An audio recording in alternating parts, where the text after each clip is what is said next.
집에서도 편하게 강아지 질병 상담을 받을 수는 없을까? 집에서도 핸드폰으로 강아지 질병 상담을 받을 수 있습니다. 우리 펫닷컴에서 수의학 박사 닥터엠에게 강아지 질병 상담을 받아보세요. 안녕하세요. 강아지의 행복한 삶을 위해 노력하고 있는 수의학 박사 닥터엠입니다.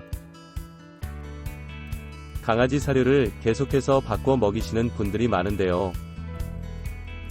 사람은 매일 다른 음식이나 좋아하는 음식을 먹는데 먹는 것이 삶의 전부라고 해도 과언이 아닌 강아지에게 한 가지 사료만 계속 먹이는 게 미안하기도 하고 또 매일 같은 사료 먹는 것을 강아지가 좋아하지 않을 것 같기 때문일 것입니다.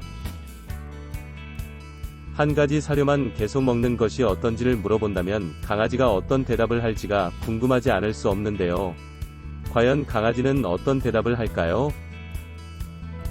강아지는 한 가지 사료만 계속 먹어도 문제가 되지는 않는데요. 실제 강아지의 조상이라고 할 수 있는 늑대는 사는 지역에 따라 먹는 음식이 거의 일정해 음식 선택의 여지가 별로 없어 대부분 같은 음식을 먹는 것입니다. 따라서 강아지도 배 부르게 먹는 것이 중요하지 음식의 종류는 중요하지 않다고 볼 수 있을 것입니다. 물론 어떤 음식이냐는 강아지에게 매우 중요한데요.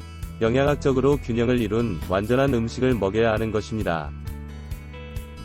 시판 중인 대부분의 강아지 배합 사료는 영양학적으로 균형을 이룬 완전한 음식이면서 사용한 원료의 종류도 많기 때문에 사실 한 가지 음식만 먹는 것이라기보다는 매일 같은 음식이긴 하지만 강아지로서는 여러 가지 음식을 맛본다고 할 수 있습니다.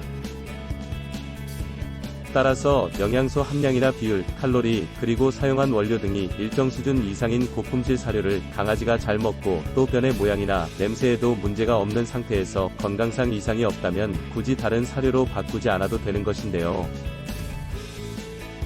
사료를 바꿔준다고 강아지가 좋아하는 것도 아니고 건강에 도움이 되는 것 또한 아니기 때문입니다.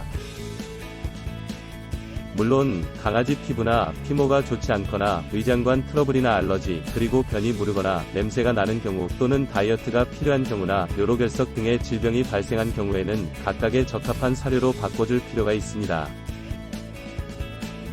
또 강아지 일령별로 영양소 및 칼로리 요구량이 다르고 음식물 소화나 흡수 능력에도 변화가 생기기 때문에 크게 어린 강아지, 성견, 그리고 노령견 정도로 구분하여 강아지 나이에 적합한 사료를 구분하여 먹일 필요는 있는데요.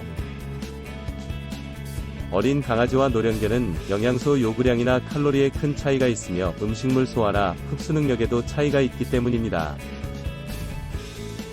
따라서 정견용 사료를 계속 먹이며 일령에 따라 단지 사료량만 조절하며 먹이는 것은 강아지 일령에 따른 영양소 필요를 충족시키기에 적절하지 않을 수 있는 것입니다. 결론적으로 강아지의 현재 건강 상태나 나이 등에 가장 적합한 고품질 사료를 선택하고 먹였을 때 문제가 없으면 선택한 사료를 계속 먹이는 것이 최선의 사료 선택 전략이라고 볼 수 있는 것인데요. 수시로 사료 바꿔주는 것을 강아지가 바라지도 않지만 강아지 장내 미생물이 새로운 사료에 적응하는 과정에서 설사나 물은 변 등의 문제가 나타날 수도 있고,